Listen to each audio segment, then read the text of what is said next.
David Kaufman is going to open us with a blessing.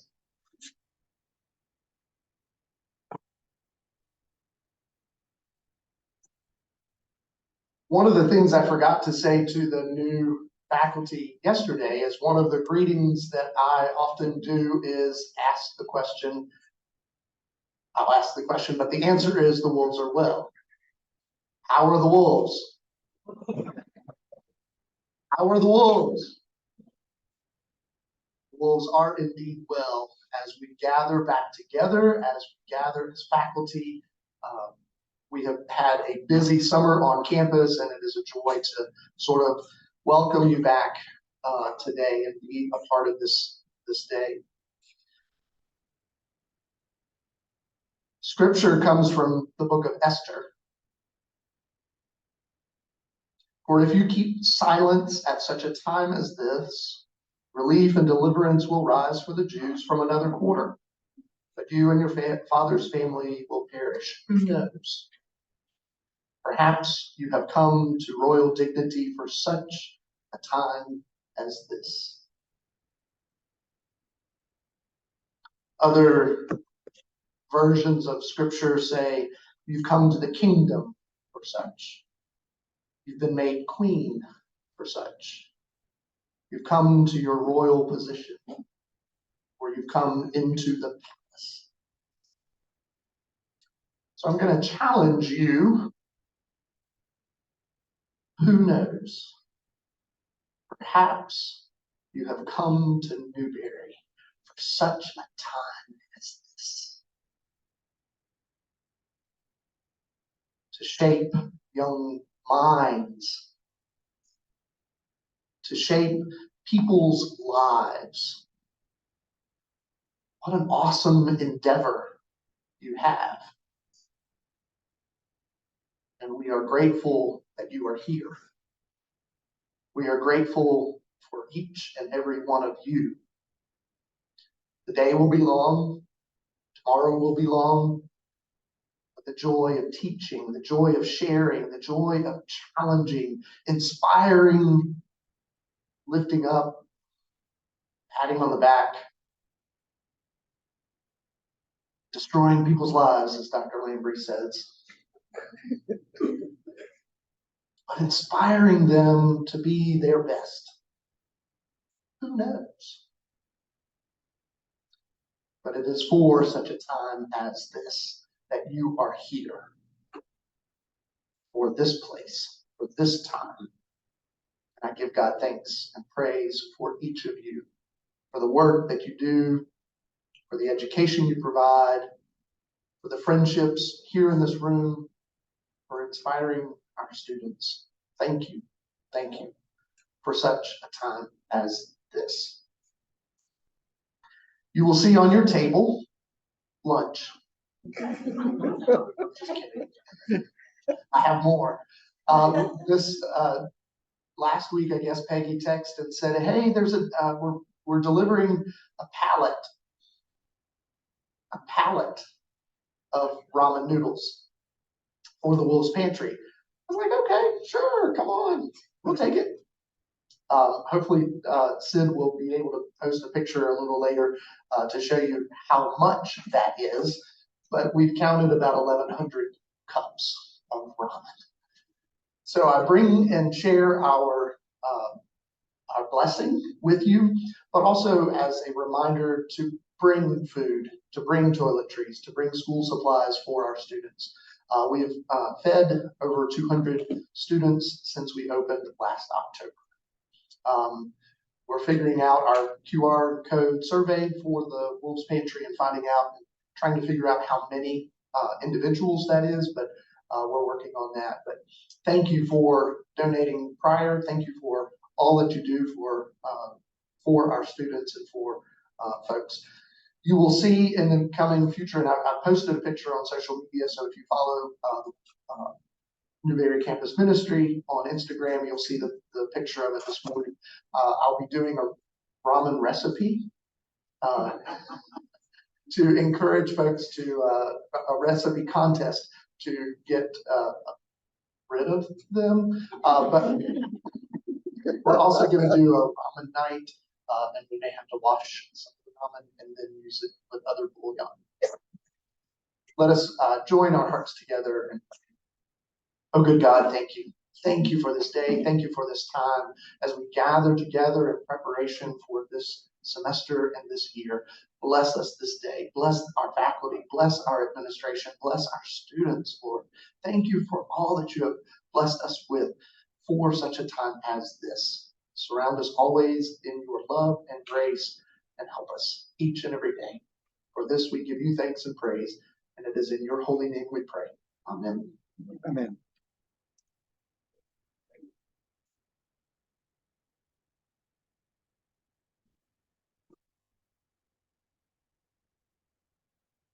Well, welcome back.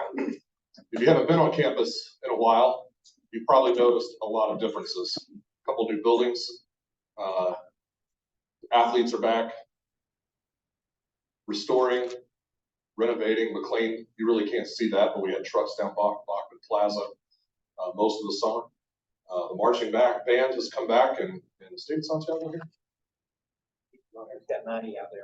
All right, good. Well, please pass on my greetings to him. I know that they have struggled in all sorts of ways to find a practice field that works for them. And I heard that you and him were actually out there with flags and tape to try and mark off the field. If you haven't been on Walker Field, they tore it up pretty good, building the field house, and they'll lay grass back. We'll get back to the way it was, but the timetable was tight. It was tight this summer. We've worked hard to get ready for this incoming class, and I'm not going to spoil a lot of what the president's going to talk about in just a few minutes. But I will tell you, if you read my note in July, it's a big incoming class. It's a big class. We have a lot of students coming in to join us. I think it's a testament to all the great things that y'all are doing with them in the classroom, that our coaches are doing with them on the field, that our center is doing with them to help them be prepared. And the name of Newberry is getting out, and we're becoming very attractive. One of the best things you'll hear is our number of non-student athletes has really just exploded. Really excited about that. And that'll really change. That'll change the culture of Newberry College. The Darby Nursing and Health Science Building, no good project can go totally perfect. And for the entire construction cycle, Jerry and the nurses, where are y'all sitting in the back? Oh, right here. They just had good news meeting after good news meeting. We're on schedule. There's no delays. We're on schedule. There's no delays. And then they move in, and there's no Wi-Fi. So we found out that when they laid the fiber to the science and math building, which also goes to Brokaw, they didn't put it in conduit, so we couldn't tap into it. So we had to take an extra week and put that conduit in, lay the fiber line to the building, and hopefully that'll be up and running today. I tell you all this because there's a lot of work going on campus, and our physical plan is really stretched thin. I do know that if you've walked into your office in some of the classrooms, they're not quite ready yet. We thoroughly cleaned the physical plant, thoroughly cleaned all the classrooms at the beginning of summer, and they really just sat for all summer. And as you can imagine, got a little dusty, some things on the floor. So you're going to see a whirlwind of activity in the academic buildings today. So, we'll be looking at them. The deans have already been looking at them. I'll be looking at them, try and make sure that they are fully ready for you, clean and ready for you next week. A couple of things that'll happen if you haven't heard. One of the add-ons to the Darby Nursing and Health Science Center is going to be a clinic. The Newberry Hospital will have basically an urgent care type clinic right on the back of the health science building. We're really excited about this. This is a great partnership. It helps our nursing students, but it also helps us and all of our students. They'll have a place to go. We still have a nurse on campus. The nurse will be available to do the same kind of things that she was doing, administering some kinds of tests, but not able to do the full functioning lab work that that clinic is opened up to everyone. It's open to all faculty, staff, and community members. As they get a little closer and get their equipment and get it up and running, we'll keep you updated on when it will open. It is not open yet, but their space, Jerry, I think is ready other than the medical equipment. Is that Correct. Yeah, the biggest hiccup is that clinic will run off of the hospital Wi-Fi. It will have no communication with our EMR. And what's anticipated of the state is to be activated. Thank you, Jerry, and thank you for your work on that building. The other thing, the other real the new benefit that we're giving to our students is 24/7 telehealth for mental health. I am not fully up to speed on what all that means. I have experts in the field here, Carrie. But this was an important. Our students don't just have issues between 8 and 4:30. A lot of our students have issues and need someone to talk to off time. So we have brought in a company to help us with this. It's a no charge part. The students have paid for it as a part of their fees, and they'll be able to get counseling and help as they need it. Of course, we also have the Newberry Hospital right down the road for any emergencies. But so there's a lot of new opportunities for our students. We're trying to respond to their needs as we start this academic year. You're going to see that the growth that we're experiencing is causing us to move some people around. Our Office of Student Affairs used to be on the bottom floor of Derrick. Right now, they are kind of spread all across campus. Student Affairs is in the Darrow House, I believe. No, they're in the Dufford House, thank you. Residence Life is in the classroom at Walker Hall. And this is all dependent upon finishing the field house. Once the field house is finished, athletics will vacate OL Casey. We'll get that space ready, and Student Affairs and Residence Life will take over that space in OL Casey.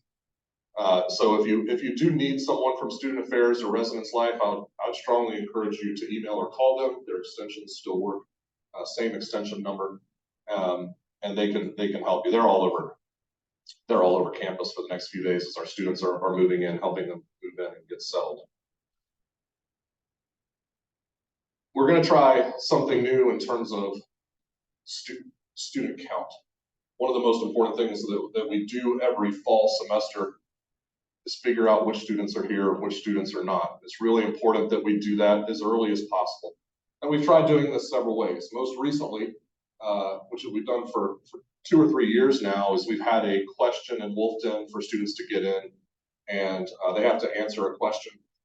And it's up to you to whether it counts for points or not, but we go in and pull that data and we say, hey, the student either did the assignment or didn't do the assignment. We actually had some problems with that. And what we were doing was pulling whether or not there was a grade, which of course makes perfectly logical sense until you realize that if a student didn't do the assignment, faculty were assigning a grade of 0, and we were looking at that 0 as they're in class because they had a grade. So a data mistake, an error on our part, and we know that makes it very difficult on you as faculty to do that assignment. So what our technology team has come up with in each of your classrooms is going to be a QR code. So this document will be in the classrooms right on the front desk. And as students come in, we just want them to take their cell phone, snap a picture, register that they are in the class, and move forward. For this year, we're going to also have the assignment in Wolf Den. Students who are virtual classes that are online, if you have an online class, they can't come to the classroom and click this. So those students have to register that they are doing something in the class. That's how we count them. So we're going to run the 2 processes side by side this year. My goal, I think the goal for everyone is by this, if it works really well, to just have this in the classroom in the spring and only have the assignment in for those courses that are virtual. So we appreciate your help. I hope that this will make it easier on you as we move forward. And but we're gonna do this and pilot it this semester, and go forward. Charlie, you've been a part of this. Is there anything else that you want to add? No, and most students should have a phone. On the off chance that a student doesn't have a phone, you're gonna have to take note of that and let us know. But I think it's gonna work well. Yes, ma'am.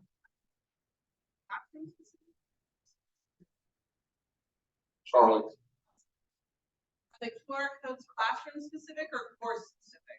No, there's one QR code for the entire campus.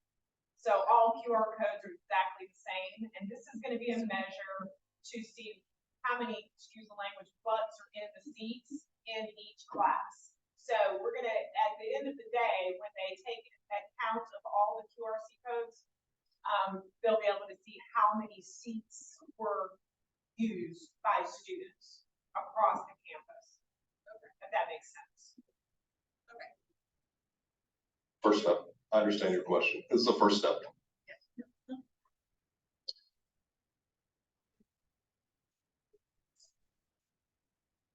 One of the best parts about starting a new academic year is meeting our new colleagues. So I want to take a few minutes and have our academic deans introduce our new faculty. But before we get started, I have to do a couple of introductions this year. So first, I'd like to introduce Dr. Deepika Strail. Dr. Strail is our new Dean of Arts, Humanities, and Social Science. She comes to us most recently from Penn State Brandywine. We'll probably stop saying that pretty soon because she spent most of her career at USC Columbia and UNC Asheville.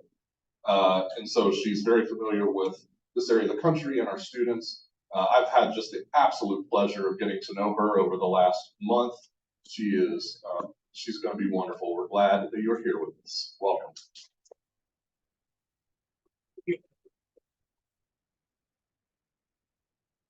Our other new dean is in the Division of Business and Communications. I see him hiding in the back. This is Dr. Stephen McClung.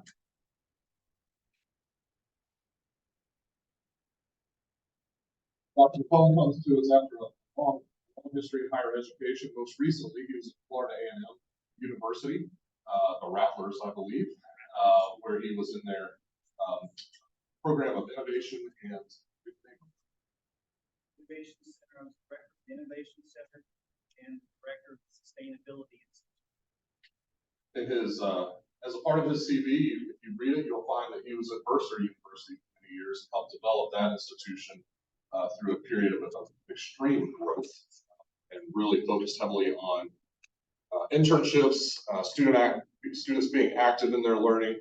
I've also had the pleasure of getting to know Stephen over the past month, and just really brings a lot of knowledge, skills, and energy. I think our two new deans are really going to help transform us. So welcome to both of you.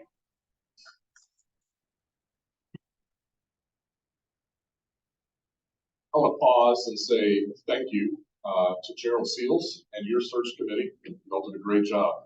You all did a great job. Thank you for that. And to David Harpool, I thought I saw you in here, David. David led the search committee for communications, for business and communications. Thank you, and to your committee for your excellent work. Just fantastic.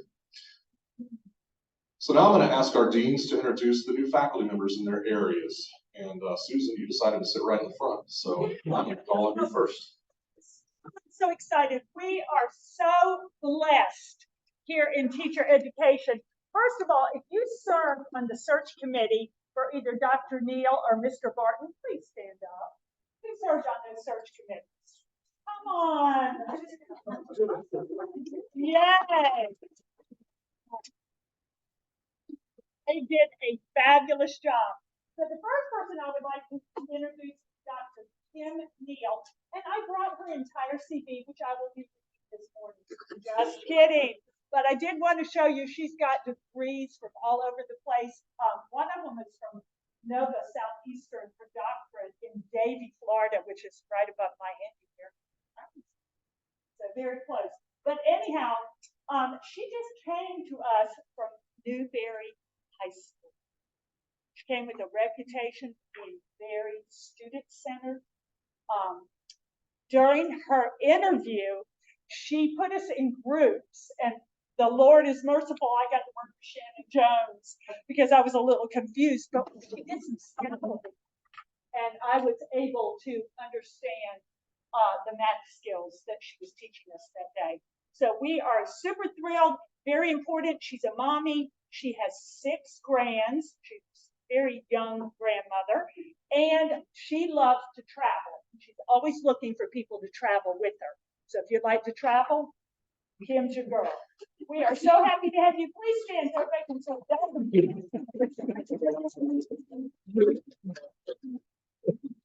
And I'm glad to say she used to be at Piedmont Tech too.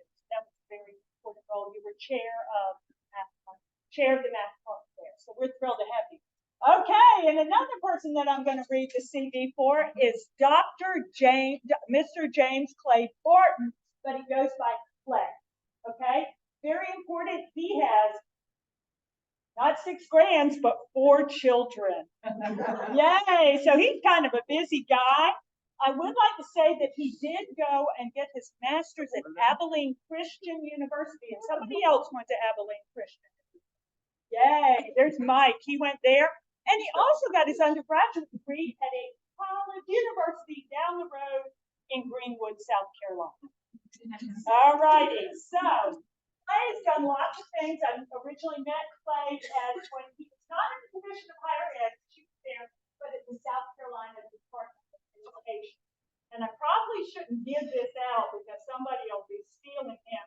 But he used to be the peer tutoring coordinator over at that university down there in Greenwood. A very, very student-centered professor. During his interview, he became Farmer John, and he told us the viewpoint, or shared with us the viewpoint of a farmer during the Gettysburg Address era. So during the Battle of Gettysburg. So we are absolutely thrilled to have both of you. Could you stand, Clay, so everybody can see who you are? He's our math ed coordinator. So I share Kim with, yay, she teaches lots of courses in Brett's department, and Clay is an assistant professor also and the chair. So we're happy to have you.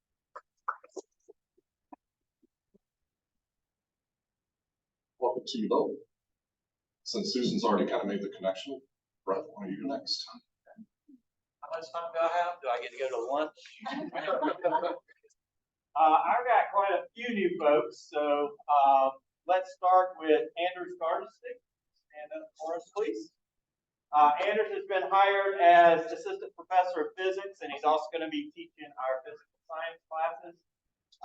He comes with a variety of educational experiences, both in higher ed and secondary ed, and most recently he comes from Westminster School in Augusta, Georgia, and he has master's and PhD from Uppsala University in Sweden.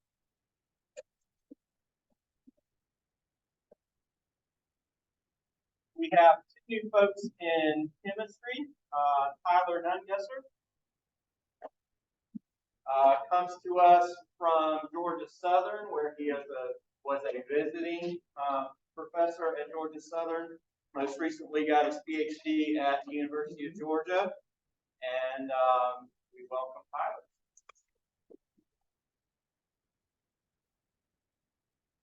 Chemistry, Stacy Stegall is coming to us from Dodge City Community College of Kansas. She has a PhD from Virginia Commonwealth, and we welcome Stacy.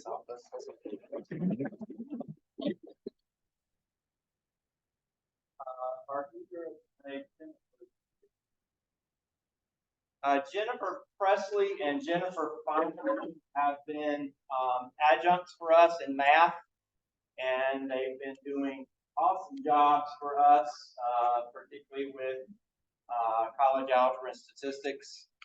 With a recent resignation of Jennifer Otis, we promoted both of them to visiting instructors.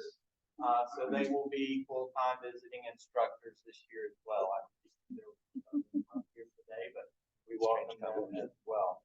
And then I also have an adjunct here today that I'm sharing with Jerry, so I can transition to Jerry now. Conrad Manayan, if you'll stand for us, please. Conrad is a retired surgeon at the Newberry Hospital, and he comes to us with a wealth of experience in the medical field. And he has been hired to teach courses in anatomy and physiology and also pathophysiology in the nursing department.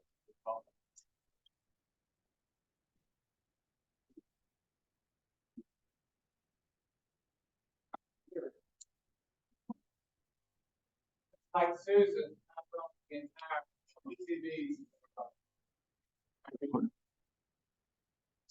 We hired two new, nurse instructors, and they come to us with very much needed experience. We'll begin with, Ms. Edwina Coleman. And I would say Edwina comes to us from Center Clinic, where she has been a nurse practitioner there for several years. She's a graduate of Georgetown University and Loyola University. And I will tell you, much like when we hired Dr. Livingston, I have already heard complaints from folks in the community that I have taken Edwina from the clinic. So that's on our workout. This for And then I have two faculty, Donna Oppenheimer.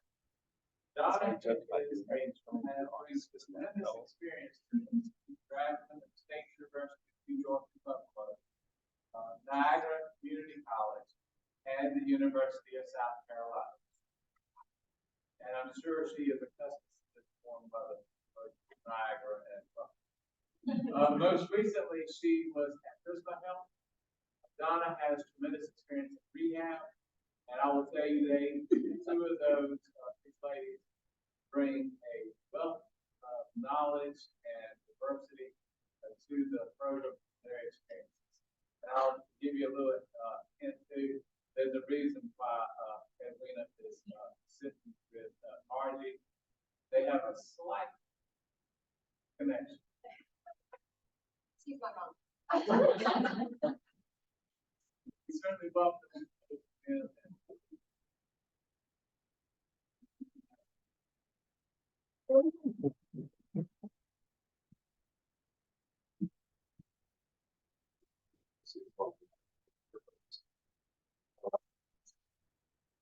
Yeah, this is Tracy Cook. Tracy has been here a while, and she's actually been an adjunct for a while. I will tell you, this is pure nepotism here, because Tracy and I go back about 20 years. She's the past president of the South Carolina Society for Respiratory Care, and I am the current.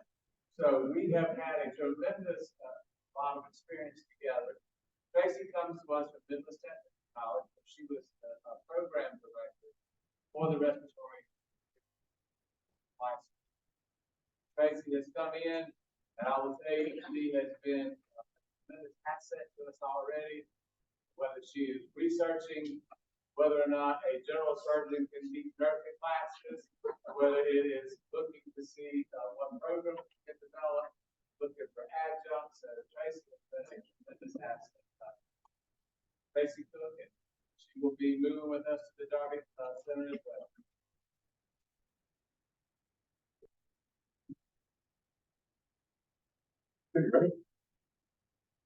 I have two full-time faculty members, and they have been with me in my fully moved. They have been with us at that time from April 2nd. But April was teaching psychology and stuff. I know. Also, I'm very great. And then the second person is Jonathan Hall.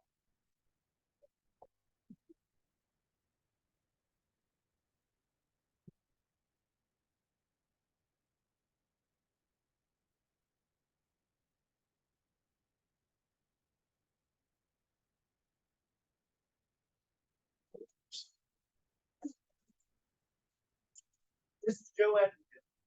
Joe comes to us from Paul Camp Community College in Virginia. He's an extensive record of teaching. He's been a teacher for a long time. I have him here. And Henry Booth here. Henry is finishing up his doctorate in accounting from Scranton University, one year accounting university. So just about ready to wrap it up. And he will be joining us this year. So meet the new accounting department.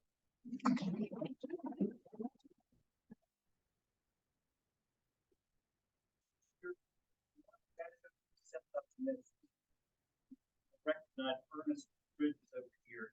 He's going to be teaching for us full time this year, and I'm very happy he stepped in to help us out this year, teaching business 101.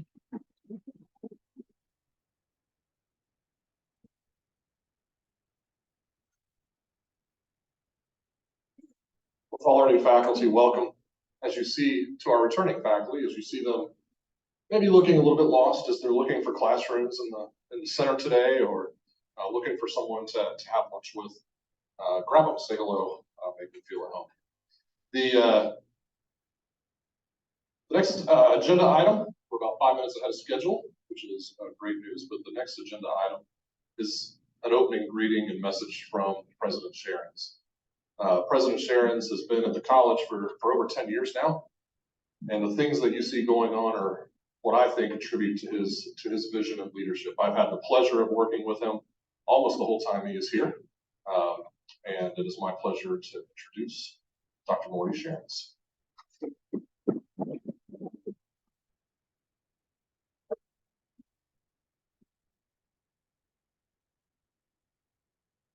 Good morning, and welcome. Welcome to the faculty who are returning, and welcome to the 13 new faculty that I met yesterday.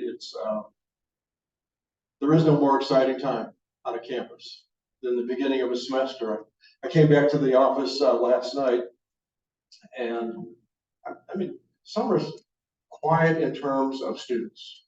So I came into Wiles Chapel parking lot, just barely got out of the car, and somebody else, Mr. President, Mr. President. And it was a young man who was returning this year. And of course, had a question about housing, which I'll talk about in a few minutes.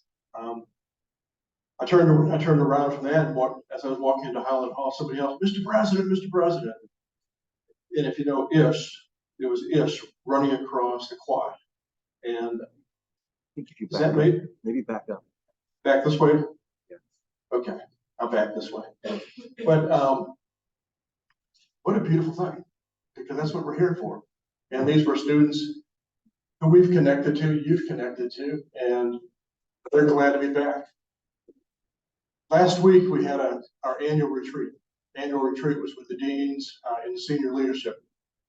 And I began that retreat with the same quote that I want to begin today with. It's a quote from Teddy Roosevelt back in 1910. I'm going to paraphrase just a little bit because it's called The Man in the Arena. And I know in 2023, he really meant the person in the arena.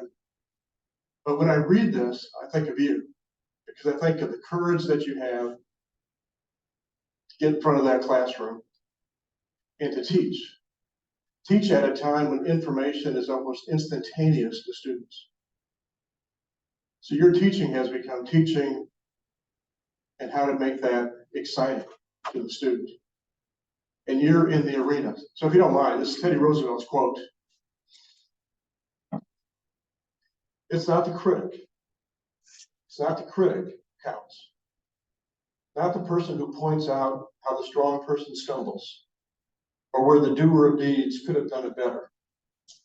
The credit belongs to the person who is actually in the arena, whose face is marred by dust and sweat and blood, who strives valiantly, who errs, who comes up short again and again, because there is no effort without error and shortcoming. But who does actually strive to do the deed? Who knows great enthusiasms, the great devotion, who spends himself in a worthy cause, who at the best knows in the end the triumph of the achievement, who also at the worst, if he fails, at least knows he's daring greatly. For those of you that read Brene Brown, that's the name of her book. And that was Teddy Roosevelt's message back in 1910. And that's what you do every day. Every day, you get up there and you have the courage to inspire and encourage learners. And I'm eternally grateful to you. I'm thrilled about the new faculty that are joining us, but I want to begin by saying thank you to the faculty, because the rest of the story I'm going to tell you today is all about you. First thing, and I'm going to be a little bit quicker. I seem like it's longer than you want it, with the facts, because I want to end with the connection. That's going to be the focal point of this upcoming year, the connection between all of us. So what's going on at the college? You're a major part of a success story that's going to become a national story. We've already had people reach out to us. Why is it a national story? Because there are small colleges across the country who are closing. One that hits close to home for me is Alderson Broaddus in West Virginia. I knew the president who was there before the president, who unfortunately has to deal with the closing. But they've announced that they're closing in December of 23. And that was a school that was looking pretty good 5 or 6 years ago. While schools are closing, we're building. We're going to open up in about a week the Nursing and Health Science Building. We're going to open up phase 2 of the stadium. And I think I told you before you left in May that I hope that we would be starting the residence home. And I hope we'll be starting the residence home. It's a USDA financed building, and sometimes you just ask yourself, is it worth the price of getting a low interest rate to be a year late? But everything looks like it's lined up.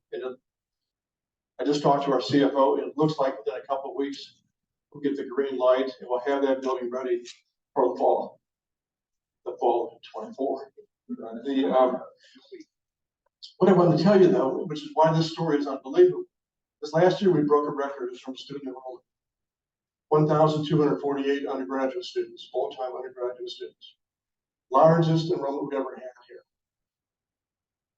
Every indication looks like we're going to have an enrollment of 1,400 students this year. Was that the plan? It was the plan, but it was 2 years before we planned to be at 1,400. And I just want to say, I know Sandy's in the audience, her team's just done an incredible job. They've done admissions counselors. They received more help from you, the faculty, than they've ever received before.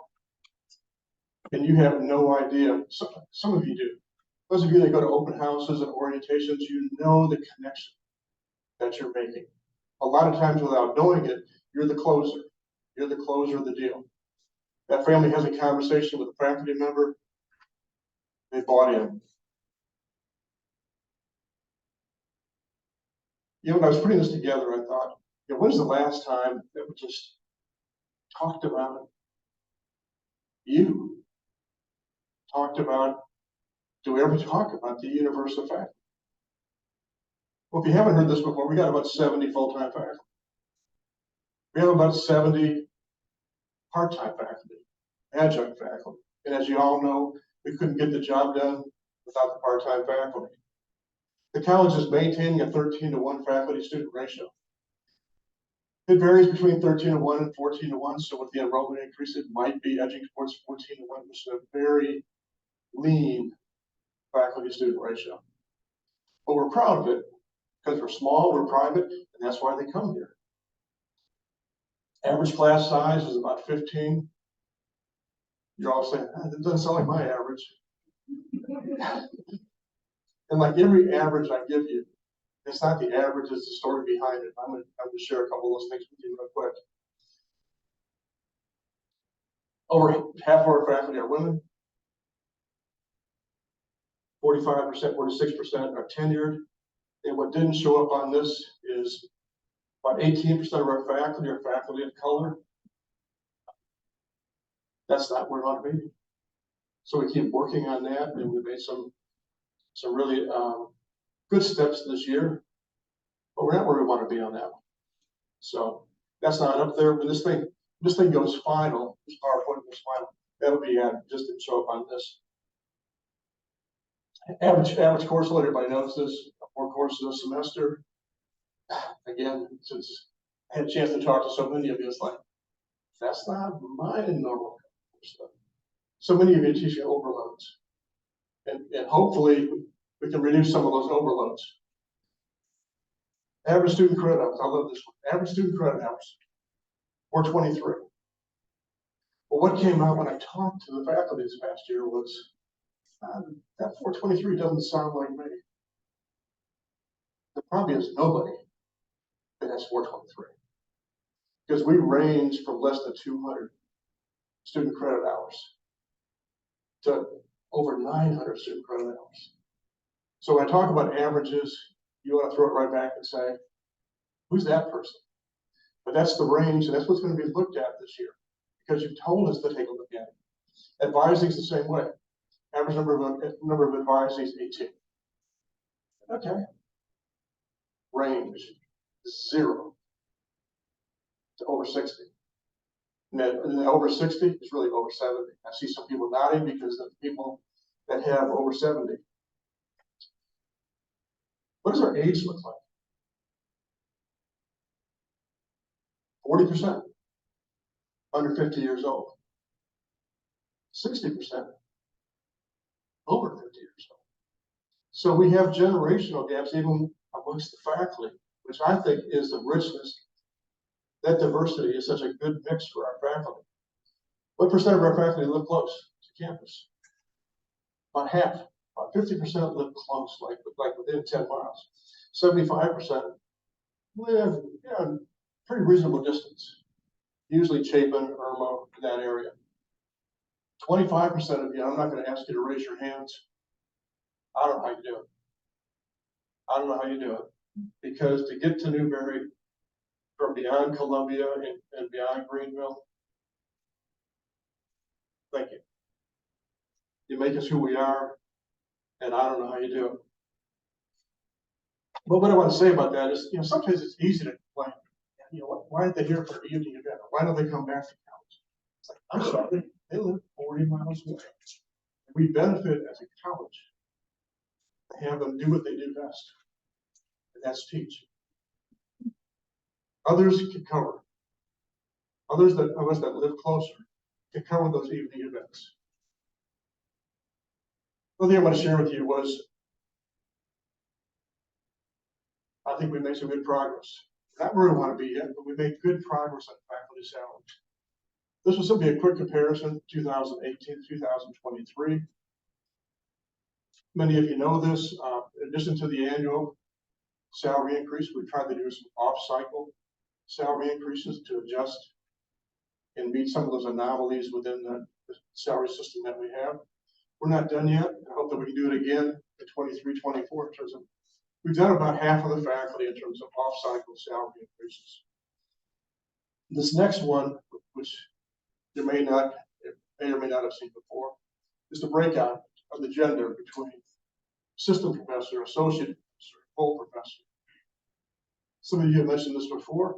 We're still a little light. We're still a little light on full professors that are female. So again, we've got work to do. I told you that I met about 22 faculty this past year one-on-one. And thank you to each one of you. At least one of you has your office blinds fixed because of the one that we had, because I was embarrassed by the blinds in your office.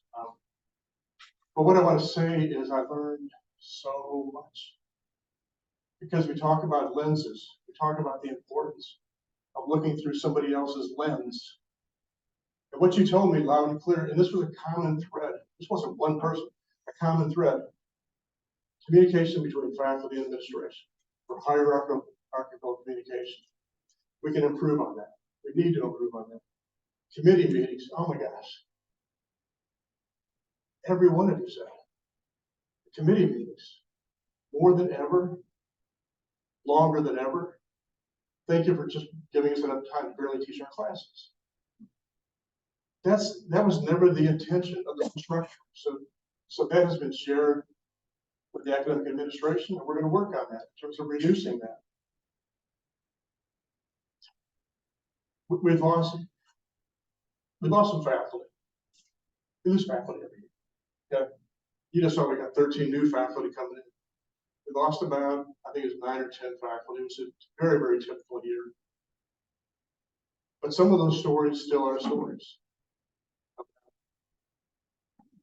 family relationship, the gender relationship. That's not what it should be. I've heard the stories, HR's got the stories, DEIB has the stories. We're going to address those because there's no place for that. I think we put it as a focal point. I think we're getting better, but we still have some. So we need to address those. I think the one that I walk away, you've given me a chance to have a better understanding of all the trials and tribulations and challenges of being a faculty member in 2023, which isn't like it was in 2013, 20, 30, 40 years ago. A whole different set of challenges. The more we connect and the more we have the dialogue, the better off we're going to be. I think I do this with caution. How many of you hate numbers? Just, at least we have one honest person. My wife's over there waving. Okay. Thanks, Tracy. I'm just not sure we've shared this with you, so I'm going to be short. I'm not going to give you the detailed version, but just to give you a little bit of a feel for the finances behind the college. First one is a simple cut. Where does the money go in terms of the college operation? Number one, the largest amount, it should be, is instruction. Over a quarter of the budget goes to instruction. As you can see, athletics with 800 student athletes is up there very high. Campus dining, you can read them. But this PowerPoint slide shows the major places where monies go during the year. Campus dining is one that we have definitely put a shot in the arm because it was hurting us. And the students were telling us that it hurt us. The second page, which completes the financing of a small college, are smaller amounts. What I would share with you is the four. If you were to ask me, which ones are a little bit high, which ones are a little bit low, these top four are probably a little bit low and probably need to get a little bit bigger share. And as we increase enrollment, they will get a little bigger share because you can't add students and not add funding support for student affairs. Technologies, we're way behind.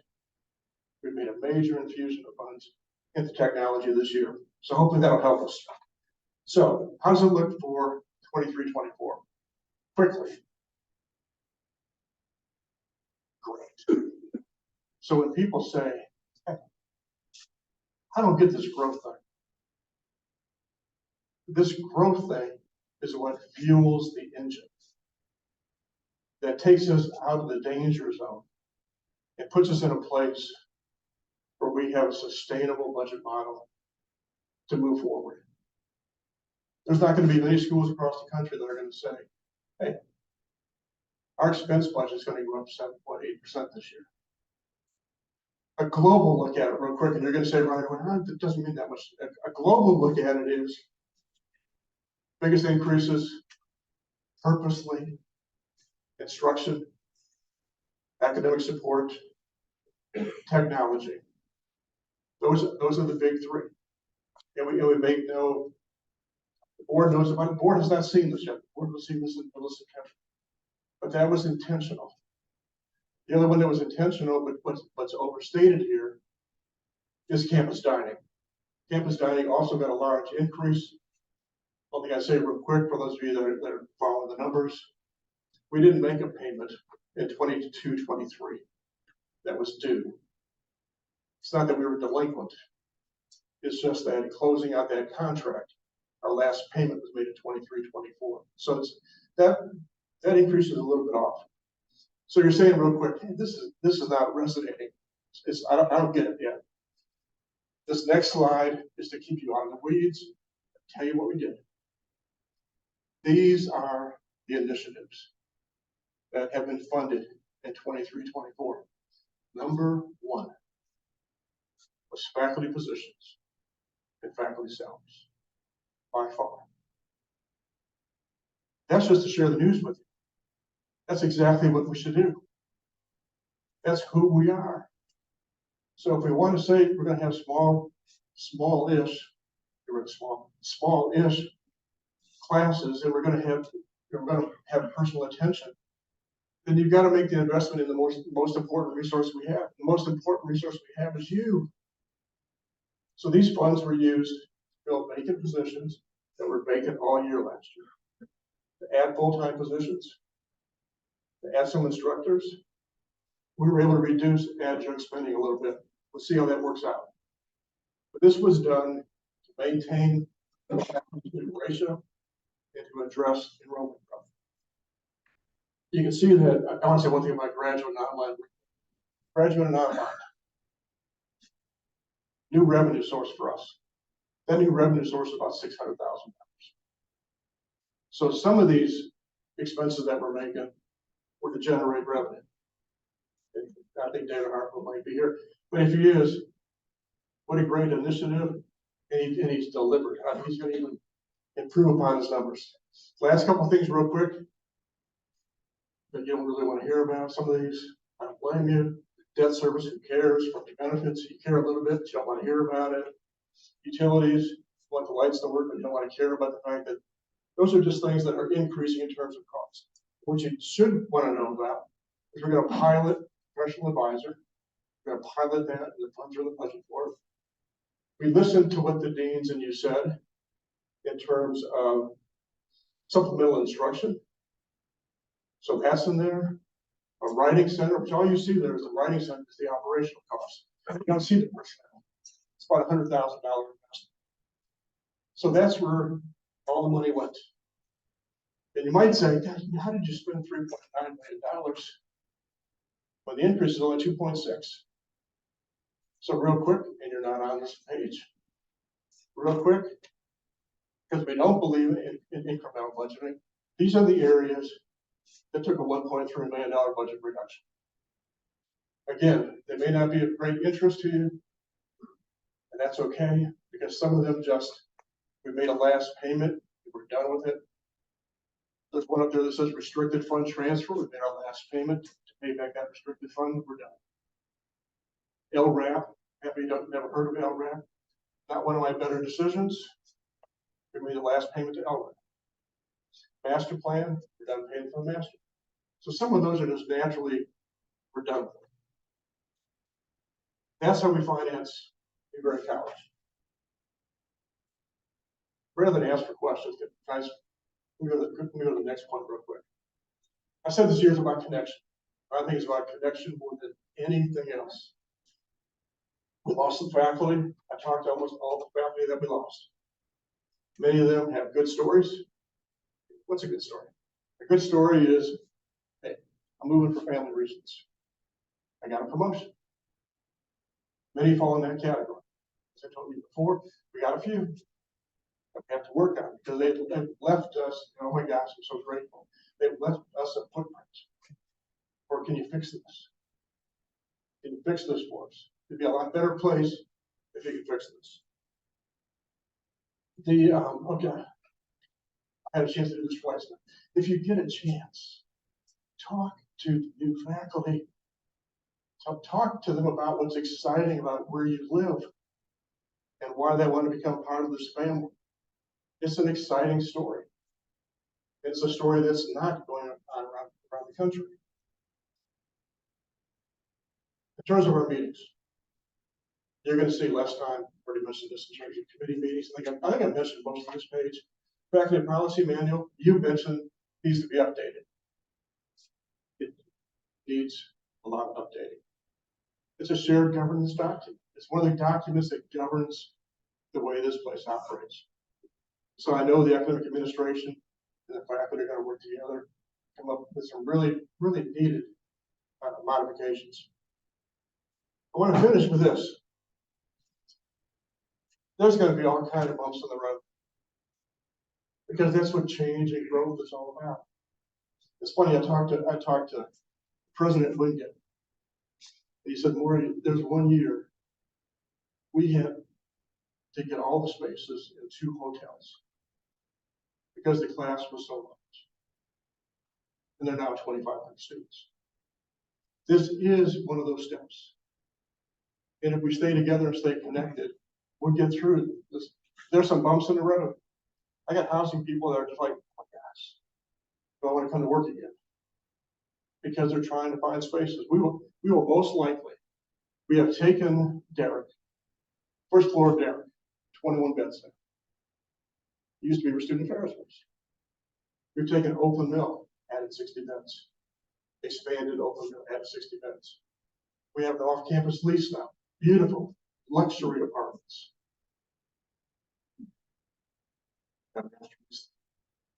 Unfortunately, we're going to have between 30 and 40 students. Holiday Inn. And for those of you that are used to this, it sounds bad for a split second. Then you find out that when you have a room for those students back in Brokaw, they're like, can I hang out here at the Holiday Inn? But you don't want that. It's a first year experience. What we've done is we're taking our best RA, not our best RA, and putting that person out there. We're going to have stuff going on, programming going on every evening, making sure that we've got, transportation back and forth. We're going to make it a concierge service because it wasn't what they expected. It wasn't what we planned. A couple of things. We're going to have more one-on-ones as long as you're willing to meet with me. I learned that often. And I'm only halfway through the faculty.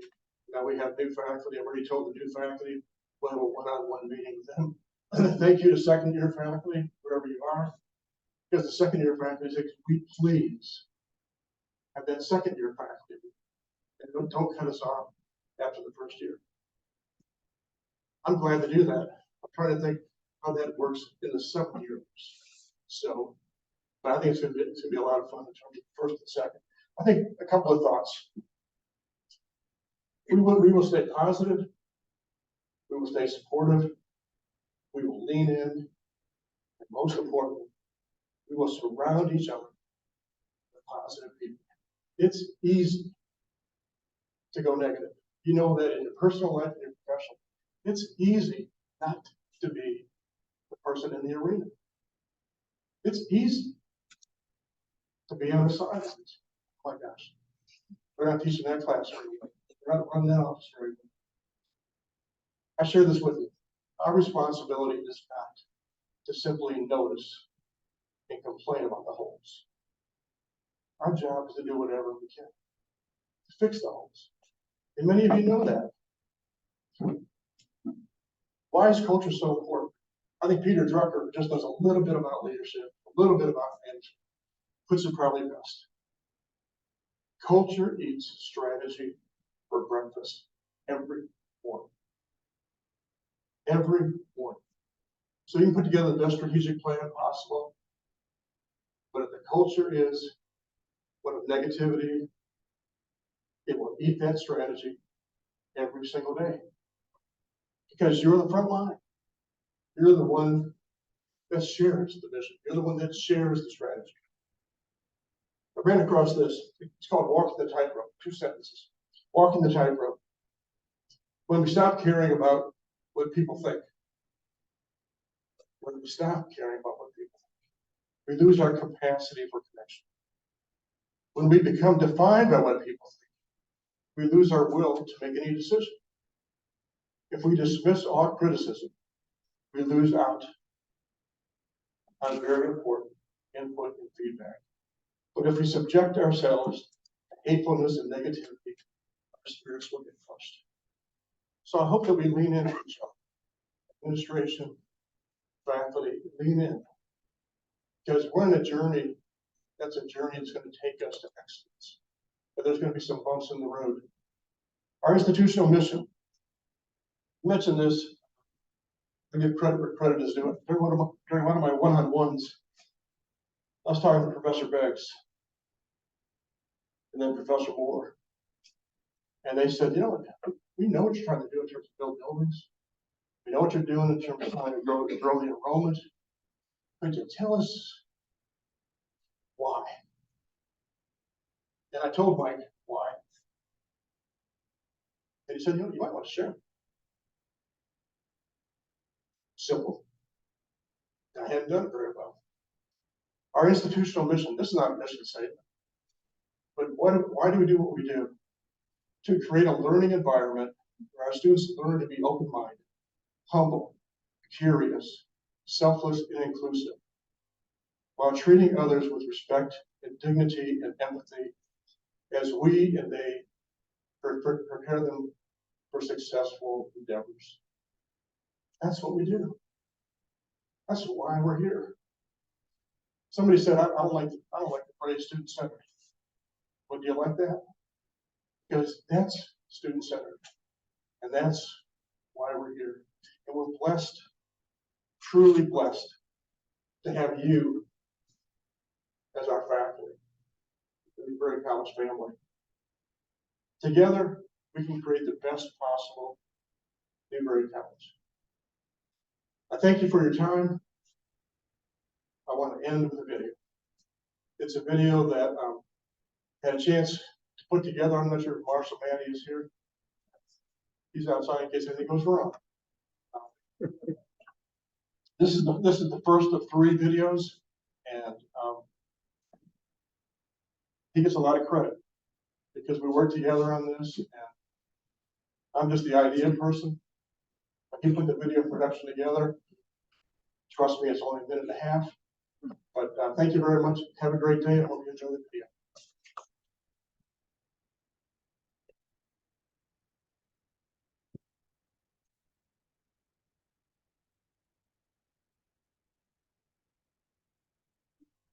And again, and now you are, you know tell me how can you stand there to broken hearts, shame to play.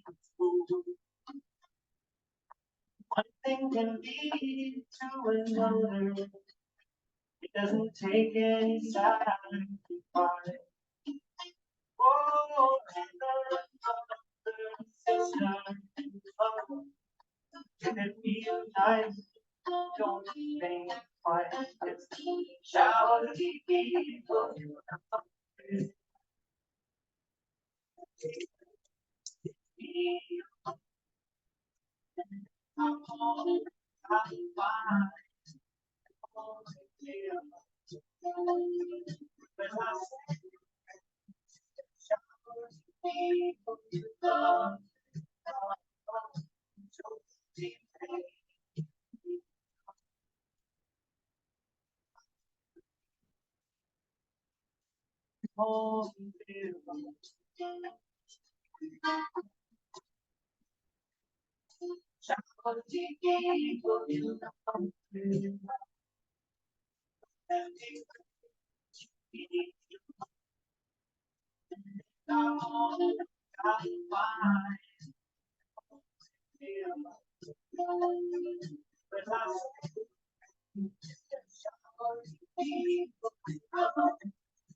To the faculty, thank you.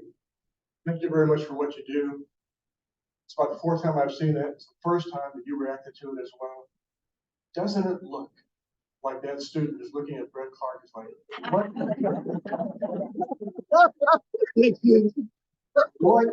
what is he talking about? Thank you all.